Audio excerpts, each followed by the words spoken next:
பிள்ளைகளே, நீங்கள் தேவனால் உண்டாயிருந்து, நீங்கள்லாம் யாரு? பிள்ளைகள். எப்படி உண்டானீங்க? தேவனால் உண்டாயிருக்கிறீர்கள், சிருஷ்டிக்கப்பட்டிருக்கிறீர்கள். உண்டாயிருந்து அவர்களை ஜெயித்தீர்கள். எப்படி சொல்லப்பட்டிருக்கு பாருங்க. பிள்ளைகளே, நீங்க சாதாரண ஆள் இல்லை, தேவனால் பிறந்தவர்கள், நீங்க தேவனால் உண்டானவர்கள். அவர்களை நீங்க ஜெயித்தீர்கள். ஏனெனில் உலகத்தில் இருக்கிறவனிலும் உங்களில் இருக்கிறவர் பெரியவர். எல்லாரை காட்டிலும் பெரியவர் எனக்குள்ள இருக்கிறபடினாலே எல்லாவற்றையும் இந்த பெரியவரை கொண்டு, அவர் கொடுக்கிற வல்லமையை கொண்டு, ஆற்றலை கொண்டு நான் சந்திக்கிறேன். ஆகவே நான் பெரியவன், எல்லா பிரச்சனைகளை காட்டிலும் நான் பெரியவனாய் இருக்கிறேன். அதையே எப்படி சொல்லலாம்? அவருடைய வார்த்தை என்னில் இருக்கிறது. அவர் என்னில் இருக்கிறார்னு சொல்றதும் அவருடைய வார்த்தை என்னில் இருக்கிறார்னு சொல்றதும் ஒண்ணுதான். எல்லாவற்றை காட்டிலும் பெரியவராக அவர் இருக்கிறது போலவே வார்த்தையும் எல்லாவற்றை காட்டிலும் பெரிய வல்லமை உள்ளதாக இருக்கிறது. இதையெல்லாம் இப்பொழுது பார்ப்போம். இதை வரிசையா சில ஒரு லாஜிக்கல் ஸ்டேட்மெண்ட்ஸா சொல்றேன். ஒரு 4-5 ஸ்டேட்மெண்ட்ஸா கொடுக்குறேன். முதலாவது, இயேசுவும் அவருடைய வார்த்தையும் ஒன்றே என்பதை நாம் அறிந்து கொள்ள வேண்டும். ஆதியிலே வார்த்தை இருந்தது, அந்த வார்த்தை தேவனிடத்தில் இருந்தது, அந்த வார்த்தை தேவனாய் இருந்தது. அவர் ஆதியிலே தேவனோடு இருந்தார். சகலமும் அவர் மூலமாய் உண்டாயிற்று, உண்டானதொன்றும் அவராலே அல்லாமல் உண்டாகவில்லை. இந்த வார்த்தை தான், அவர்தான், அல்லது இந்த வார்த்தை தான். நான் அவர்னு சொல்லுவேன், அந்த வார்த்தைன்னு சொல்லுவேன், எல்லாம் ஒன்று தான். நான் இயேசுன்னு சொன்னாலும் அதை வார்த்தைன்னு நினச்சிங்க, வார்த்தைன்னு சொன்னாலும் அது இயேசுன்னு இப்பொழுது எண்ணி பாருங்கள். ஏன்னா அப்படி தான் சொல்லியிருக்கீங்க. ஆகவே அப்படி எண்ணுங்கள். அப்போ அவராலே அல்லாமல் அல்லது அந்த வார்த்தையாலே அல்லாமல் ஒன்றும் உண்டாக்கப்படவில்லை. உண்டாக்கப்பட்டது எல்லாமே, உண்டானதொன்றும் அவராலே அன்றி உண்டாகவில்லை அப்படின்னு சொன்னா, அந்த வார்த்தை தான் எல்லாவற்றிற்கும் ஆதாரமாக இருக்கிறது. எல்லாம் அதிலிருந்து தான் வந்தது. சரி, இரண்டாவது, எல்லாம் எப்படி உண்டானது? வார்த்தையினால உண்டானது. வார்த்தை என்னத்தை கொண்டு வருகிறது? வார்த்தை விசுவாசம் என்னும் மலைகளை கூட பெயர்க்கக்கூடிய சக்தி. மலையை பெயர்க்கிறது ஒன்றும் இல்லை, ஏன்னா மலையை உண்டாக்குனதே இதுதான். இங்க இருக்கிற எல்லாமே இந்த சக்தி, விசுவாசம் என்னும் சக்தியினால் உண்டாக்கப்பட்டது. இந்த விசுவாசம் என்னும் சக்தி எப்படி உண்டாகிறது? How is it generated? எப்படி இது உற்பத்தி ஆகிறது? இந்த சக்தி எப்படி உண்டாகிறது? இது வார்த்தையினால் உண்டாகிறது. வார்த்தை விசுவாசம் என்னும் ஒரு மாபெரும் சக்தி பிறப்பிக்கிறது. ஆகவே நான் சொல்லுகிறேன், எல்லாமே வார்த்தையினால் உண்டாகிறது. வார்த்தையால் அன்றி ஒன்றும் உண்டாக்கப்படவில்லை என்று சொன்னால் எல்லாமே விசுவாசத்தினால் உண்டானது என்று நான் சொல்லுகிறேன். மூன்றாவது ஸ்டெப், எல்லாவற்றையும் உண்டாக்கின அந்த மூல ஆதாரம் சக்தி விசுவாசமாக இருக்கிறபடினாலே அல்லது வார்த்தையா இருக்கிறபடினாலே, தேவன், வார்த்தை, விசுவாசம் என்று இருக்கிறபடினாலே, எல்லாவற்றையும் அதுதான் உண்டாக்குனது என்கிறதுனாலே நாம் இன்னொன்றை சொல்லலாம். எல்லாத்தையும் அது உண்டாக்குனதுனாலே இன்றைக்கும் எல்லாம் அந்த விசுவாசத்திற்கு கீழ்ப்படியும், அந்த விசுவாசத்திற்கு தலைவணங்கும். எல்லாம் வார்த்தையினால உண்டாகிறது, எல்லாம் விசுவாசத்தினால உண்டாகிறது என்று சொன்னால், இன்றைக்கும் வார்த்தையினால விசுவாசத்தினால உண்டான எல்லாம் வார்த்தைக்கும் விசுவாசத்துக்கும் இன்னைக்கும் கீழ்ப்படியும் என்கிறதுல சந்தேகமே கிடையாது. பாருங்க, வார்த்தையினாலே விசுவாசத்தினால உலகங்கள்லாம் உண்டாக்கப்பட்டது. பாருங்க, இது பைபிள்ல முழுசு பிரின்சிபலா இருக்குது. இயேசு எப்படி உருவானார்? மரியாளுடைய கற்பத்தில் எப்படி உருவானார் என்று பாருங்க. எப்படி உருவானார்? வார்த்தையினால தான் உருவானார். உடைய வார்த்தையின்படியே எனக்கு ஆக கடவது. யோவான் எழுதின சுவிசேஷம் 1ஆம் அதிகாரம் 14ஆம் வசனத்தில் சொல்லப்பட்டிருக்கிறது. என்ன சொல்லப்பட்டிருக்கிறது? வார்த்தை என்னவாகி மாம்சமாகி. அப்ப மரியாளுடைய கருவிலே உண்டான அந்த குழந்தை என்ன? வார்த்தை மாம்சமாகிறது. வார்த்தை மாம்சமாகிறது. வார்த்தை என்னவா வேணா மாறலாம். வார்த்தை மாம்சமானது. இந்த வார்த்தை தான் சுகமாய் வருகிறது, இந்த வார்த்தை தான் செழிப்பாய் வருகிறது, இந்த வார்த்தை தான் வெற்றியை கொண்டு வருகிறது, இந்த வார்த்தை தான் எல்லாவற்றையும் பிறப்பிக்கிறது. வார்த்தை என்கிறது அதனால தான் ஒரு விதை போல சொல்லப்பட்டிருக்கிறது. எப்படி தக்காளி விதை தக்காளியை பிறப்பிக்குதோ, புடலங்கா விதை புடலங்காயை பிறப்பிக்குதோ, அது போலவே வார்த்தை, அது சுகத்தின் வார்த்தை சுகத்தை பிறப்பிக்கிறது, செழிப்பின் வார்த்தை செழிப்பை பிறப்பிக்கிறது, ரட்சிப்பின் வார்த்தை ரட்சிப்பை பிறப்பிக்கிறது. இப்படி வார்த்தை எதை குறித்த வார்த்தையோ அதை பிறப்பிக்கிறது. இதுதான் வார்த்தையினுடைய தன்மை. அப்ப மரியாளுக்கு அந்த வார்த்தை பேசப்பட்ட போது மரியாளுக்குள்ளே அது குழந்தையை பிறப்பிக்க வேணும். பிறப்பிக்குமா? நிச்சயமாய் வார்த்தை மாம்சமாகி என்று சொல்லப்பட்டிருக்கிறது. இந்த வார்த்தையை கொண்டு தான் எல்லாம் பண்றாரு பாருங்க. வார்த்தை தான் எல்லாத்தையும் உண்டாக்குகிறது. வார்த்தையை கொண்டு தான். அதனால தான் இந்த உலகத்தில் இருந்தபோது இயேசு பிசாசை எப்படி ஜெயித்தார்? வார்த்தையினால ஜெயித்தார். நிறைய பேர் நினைக்கிறாங்க உபவாசத்தினால ஜெயித்தார். கிடையாதுங்க. வார்த்தையினாலே ஜெயித்தார். வார்த்தையினாலே ஜெயித்தார். உபவாசத்தினால ஜெயித்தார்னு சொன்னா இன்னைக்கு நம்ம ஊர்ல இருக்க சாம்பியன்ஸ், உபவாச சாம்பியன்ஸ் நிறைய பேர் இருக்கிறாங்க. எல்லாம் ஜெயித்திருப்பாங்க. உபவாச சாம்பியன்ஸ் இருக்கிறாங்கன்னா வார்த்தை சாம்பியன்ஸ் இல்லை. அதான் பிரச்சனைங்க. வார்த்தையினால ஜெயித்தார். வார்த்தை சொன்னார். இந்த கல்லுகளை எல்லாம் அப்பமாக்குன்னு சொன்னோன்னே இயேசு சொல்றார், மனுஷன் அப்பத்தினால் மாத்திரமல்ல, தேவனுடைய வாயிலிருந்து புறப்படுகிற ஒவ்வொரு வார்த்தையினாலும் பிழைப்பான். ஒவ்வொரு வார்த்தையினாலும் பிழைப்பான். நிரூபித்து காண்பித்தார். ஒவ்வொரு வார்த்தை எனக்கு பிழைப்பூட்டுகிற வார்த்தை, எனக்கு வெற்றியை கொண்டு வருகிற வார்த்தை, பிசாசை ஒன்றுமில்லாமல் ஆக்குகிற வார்த்தை, ஜெயத்தை எனக்கு கொடுக்கிற வார்த்தை, வார்த்தை என்னை வாழ வைக்கிறது, வார்த்தை எனக்கு பலத்தை தருகிறது என்பதை அவர் காண்பித்தார், நிரூபித்து காண்பித்தார். அடுத்தது அப்படியே தான். உப்பரியின் உச்சியில கொண்டு போய் அங்கிருந்து கீழே விழும் தேவதூதர்களும் தாங்குவாங்கன்னு சொன்னா அப்பவும் அதே தான் சொல்றாரு. வார்த்தையை தான் சொல்றாரு. பாவம் 8ல இருந்து ஒரு வசனத்தை கோட் பண்றாரு. மறுபடியும் மலை உச்சி கொண்டு போய் தாழ பணிந்தனை வணங்கும் பூமியின் ராஜ்யங்கள் எல்லாம் நமக்கு தருவேன்னு சொல்றாரு. அப்பவும் வார்த்தை தான் சொல்றாரு. வார்த்தையினால தான் எல்லாவற்றையும் மேற்கொண்டார். வார்த்தையினால தான் பிசாசை மேற்கொண்டார். இந்த உலகத்தில் வாழ்ந்தபோது வார்த்தையினால தான் சுகத்தையும் விடுதலையும் அளித்தார். வார்த்தை தான் அவரை சிலுவையில் அறைந்தது. தேவனுடைய திட்டத்தின்படி அவர் அறையப்பட்டார். நோக்கத்தின்படி சிலுவையில் அறையப்பட்டார் என்று பேதுரு பிரசங்கிக்கிறார். ஏதோ ஆளுங்க பிடிச்சிட்டாங்க, மாட்டிக்கிட்டாரு, அரைஞ்சிட்டாங்க அப்படின்னு சொல்லல வேதம். தப்பு. அது முடியாம போச்சு, சிக்கிக்கிட்டாரு, என்ன பண்றது, போட்டு அரைஞ்சு சாத்திட்டாங்க அவரை அப்படின்னு சொல்லல. கிடையாது. தேவனுடைய அனாதி நோக்கத்தின்படி, திட்டத்தின்படி. இது கை மனுஷனுடைய கை, ஆனால் திட்டம் தேவனுடைய திட்டம். அரைஞ்சது மனுஷனுடைய கைகள், ஆனால் திட்டம் தேவனுடைய திட்டம். இதுதான் வேத வசனம் போதிக்கிற அற்புதமான சத்தியம். வார்த்தை அவரை சிலுவையில் அறைந்தது. வார்த்தை அவரை பாவமாக்கினது. சிலுவையில் அவர் தொங்கின போது அவர் பாவமானார் என்று வேதம் சொல்லுகிறது. அவர் பாவமானார். வார்த்தை அவர் பாவமாக்கினது. வார்த்தை நம்மை நீதியாக்குகிறது. வார்த்தை அவரை சாபமாக்கினது. வார்த்தை நம்மை ஆசீர்வாதமாக்குகிறது. வார்த்தை அவரை தரித்திரராக்கினது. வார்த்தை என்னை ஐஸ்வர்யவானாக்குகிறது. யோசித்து பாருங்க. எல்லாம் வார்த்தை தான். வார்த்தையினால தான் எல்லாம் உண்டானது. அதெல்லாம் முடிஞ்சு அங்கே ஜீவனை விடுகிறார், அடக்கம் பண்ணப்படுகிறார், பாதாளம் வரைக்கும் செல்லுகிறார். 3ஆம் நாளிலே வார்த்தை அவரை பாதாளத்திலிருந்து மேலே கொண்டு வந்தது. என்ன பண்ணார் தேவன்? வானத்திலிருந்து சொல்லுகிறார், நீர் என்னுடைய குமாரன். முகத்தை திருப்பிக்கிட்ட ஆண்டவர் இப்ப திரும்பவும் முகத்தை அவருக்கு நேரம் திருப்புறார். ஏன்னா ரட்சிப்பின் மீட்பின் வேலை முடிந்து விட்டது. முடிந்து விட்டதுனால இப்ப திரும்பவும் குமாரனை கூப்பிடுகிறார். நீர் என்னுடைய குமாரன், இன்று நான் உம்மை ஜெனிப்பித்தேன். மறுபடியும் பிறக்கிறார். பாவமான அவர் முதலாவது பிறக்கிறார். மறுபடியும் பிறந்தவர்கள் முதலானவர் இவர். இன்று நான் உம்மை ஜெனிப்பித்தேன். வானத்திலிருந்து ஒரு சத்தம் உண்டான உடனே பாதாளத்தின் வாசல்கள் திறந்தது, சங்கிலிகள் முறிந்தது, பிசாசுகள் ஓட்டமெடுக்க ஆரம்பித்தன. ஏனென்றால் அந்த வார்த்தை தேவனை இயேசுவை அந்த பாதாளத்திலிருந்து மேலே எழும்பி வர பண்ணினது. வார்த்தை மேல வந்த உடனே அவர் சொல்றாரு, தேவதூதரில் யாருக்காவது எனது வலது பாரசத்தில் வந்து உட்காரும் என்று அவர் சொல்லி இருக்கிறாரா? அப்படின்னா இவரை பார்த்து என்ன சொல்லி இருக்கிறாரு? வந்து என் பக்கத்துல உட்காரும், சத்துருக்களை எல்லாம் பாதபடி ஆக்குகிறேன், வந்து உட்கார. வார்த்தை அவரை உட்கார வைத்திருக்கிறது. வார்த்தை சத்துருக்களை எல்லாம் பாதபடி ஆக்கி விட்டது. வார்த்தை அவரை எல்லா துரைத்தனங்கள், அதிகாரங்கள், வல்லமைகள், கர்த்தத்துவத்துக்கு மேலாக உட்கார வைத்திருக்கிறது. இருக்கீங்களா? எல்லாத்தையும் வார்த்தை தான் செஞ்சு முடிச்சது. எப்படி வேலை செய்தது?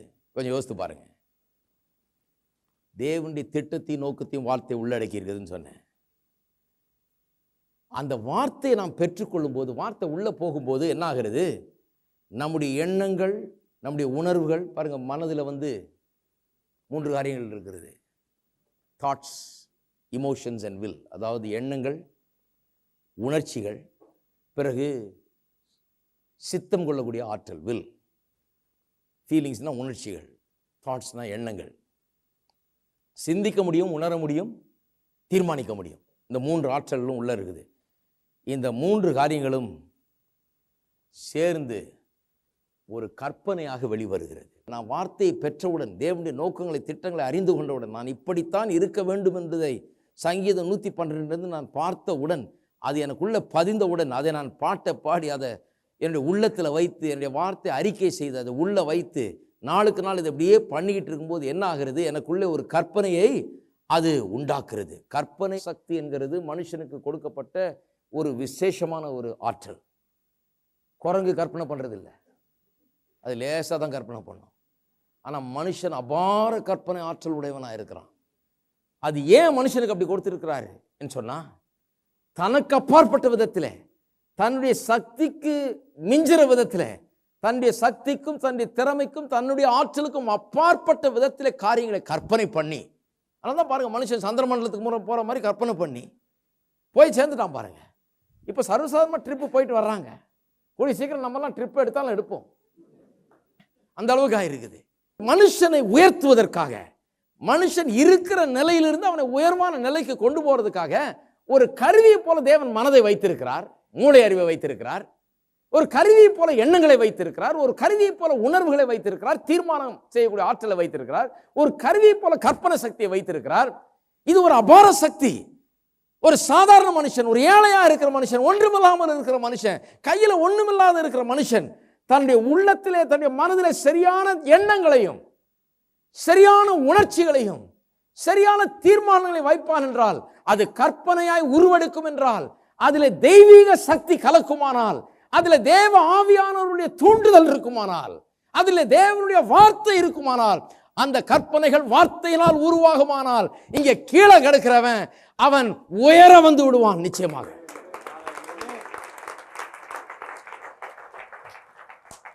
அதுக்கு என்னதான் வச்சிருக்கிறார்,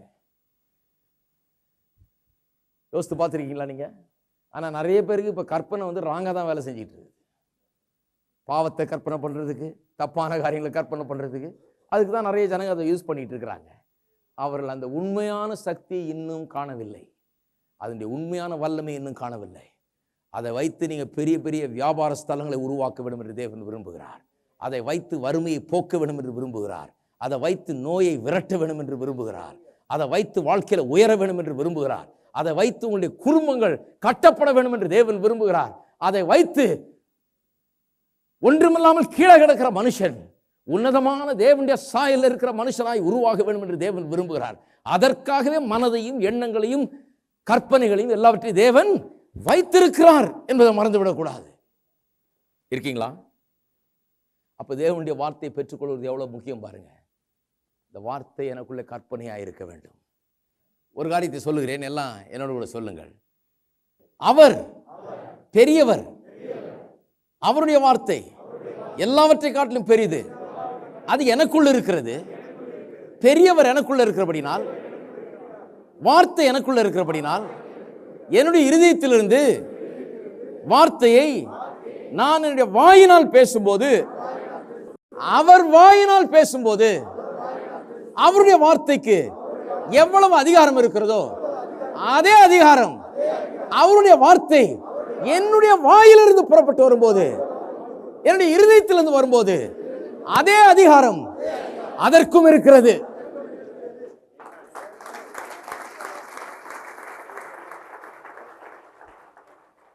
ஒரு பெரிய விவசாயி மாதிரி இந்த இருதயத்தை புரிந்து கொள்ள வேணும். எதுக்கு இந்த இருதயம் போட்டு கண்டதையும் போட்டு முள்ளையும் குறுக்கையும் விளைவிக்கும்படியாக இந்த இருதயத்தை இப்படி விட்டுறக்கூடாதுங்க.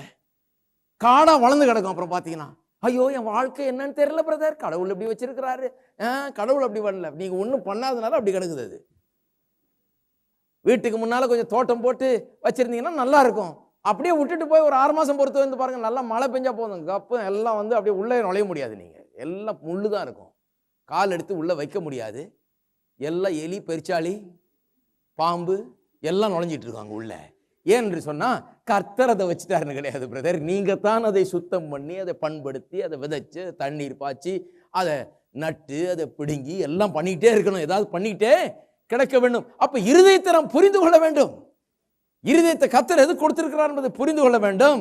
இதுல வார்த்தையை வைக்க முடியாது, தேவன் கொடுத்திருக்கிறார். சரி, அடுத்தது, ஆகவே தியானத்தின் மூலமாகவும், வார்த்தை அறிக்கை செய்வதன் மூலமாகவும், எண்ணுகிறதன் மூலமாகவும், சிந்திக்கிறதன் மூலமாகவும், பாடுகிறதன் மூலமாகவும், இப்படி பல விதங்களில், பல்வேறு விதங்களில் இந்த வார்த்தையை, இந்த சத்தியங்களை, பெரியவர் எனக்குள்ள இருக்கிறார், எல்லாவற்றை காட்டிலும் பெரியவர் எனக்குள்ள இருக்கிறார் என்கிற இந்த சத்தியத்தையும், நான் புது சிருஷ்டி என்கிற சத்தியத்தையும், இன்னும் பல்வேறு சத்தியங்களையும் தியானத்தின் மூலமாக, என்னுடைய அறிக்கையின் மூலமாக, என்னுடைய சிந்தனையின் மூலமாக, என்னுடைய பாடலின் மூலமாக, இன்னும் எப்படி எப்படி பண்ணணுமோ அதன் மூலமாக என்னுடைய இருதயத்திலே நான் வைத்து என்னுடைய இருதயத்தை நான் உறுதிப்படுத்த வேண்டும். எந்த அளவுக்கு உறுதிப்படுத்த வேண்டும்? என்னுடைய கற்பனை எல்லாம் இதனால் நிறைந்திருக்கிற வரை அதை உறுதிப்படுத்த வேண்டும். எந்த அளவுக்கு நான் உறுதிப்படுத்த வேண்டும்? Until I become God inside minded. பெரியவர் எனக்குள்ள இருக்கிறார், தேவாதி தேவன் எனக்குள்ள இருக்கிறார் என்கிற எண்ணம் மேலோங்குகிற வரை என்னுடைய உள்ளத்தில் அதை வைக்க வேணும். என்ன உள்ள இருக்குன்றது எப்ப தெரியுங்க? சில கேட்குறாங்க, எவ்வளவு நாள் பண்ணுங்க? அது பெரிய ஆளுங்க பாருங்க, எவ்வளவு நாள் பண்ண சொல்லுங்க, நான் ஒன்ன பண்ணி பார்த்துடுறேன். எவ்வளவு நாள் பண்ணணும்னா, ஒரு பிரச்சனைன்னு வரும்போது, துர்ச்செய்தி வரும்போது பயப்படாது இருப்பான்னு சொல்லியிருக்கு பார்த்தீங்களா? அது மாதிரி ஏதாவது ஒரு ஆபத்து, ஒரு பிரச்சனை அப்படின்னு உங்களுடைய வாழ்க்கையில் தலை தூக்கும்போது, உங்களுடைய குடும்பத்திலோ உங்களுடைய தொழிலோ காரியங்களிலோ தலை தூக்கும்போது, அந்த நேரத்தில் உங்களுடைய வாயிலிருந்து என்ன வருதுன்னு பாருங்க, என்ன இருக்குது உள்ளன்னு தெரியும். அப்போ வாயிலிருந்து முதல்ல என்ன வரணும்? நான் பயப்படாது இருப்பேன், நான் அசைக்கப்படாது இருப்பேன். துர்ச்செய்தி வரும்போது என்ன வரணும் வாயிலிருந்து? நான் அசைக்கப்பட மாட்டேன், நான் பயப்பட மாட்டேன், என் மனது கர்த்தரிலே உறுதியாக இருக்கிறது, என் இருதயம் அவரிலே உறுதியாக இருக்கும், என்னுடைய சத்துருக்களின் சரிகட்டுதலை காணும் வரை நான் ஓய்வதில்லை. நான் அருமையாக சொல்லியிருப்பாருங்க சங்கீதம் 112. துன்மார்க்கன் அதை கண்டு மனமடிவாகி தன் பற்களை கடித்து கரைந்து போவான். சொல்லுங்க, பற்களை கடித்து கரைந்து போவான். என்னுடைய சத்துருக்கள் பற்களை கடித்து கடித்தே கரைந்து போவார்கள். சத்துருக்கள் பற்களை கடித்து கரைந்து போவான், ஆனால் என்னுடைய கொம்பு மகிமையாய் உயர்த்தப்படும்.